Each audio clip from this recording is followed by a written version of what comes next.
خبر شامل کرتے ہیں لاہور سے۔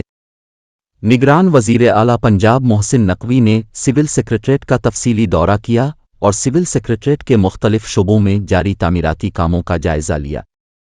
محسن نقوی نے کہا کہ چیف سیکریٹری نے مختصر عرصے میں سول سیکریٹریٹ کی تعمیر و مرمت اور تزئین و آرائش کے سلسلے میں شاندار اور مثالی اقدامات کیے ہیں۔ چیف سیکریٹری زاہد اختر زمان کے سول سیکریٹریٹ کے لیے قابل قدر اقدامات لائق تحسین ہیں۔ نگران وزیر اعلیٰ پنجاب نے محکمہ داخلہ کی زیر تعمیر عمارت کا بھی معائنہ کیا۔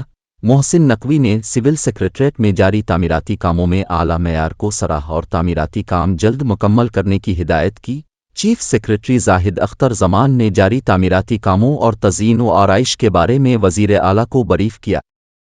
چیف سیکریٹری زاہد اختر زمان، انسپکٹر جنرل پولیس ڈاکٹر عثمان انور، ایڈیشنل چیف سیکریٹری داخلہ، کمشنر لاہور ڈویژن، سی پی او اور متعلقہ حکام بھی اس موقع پر موجود تھے۔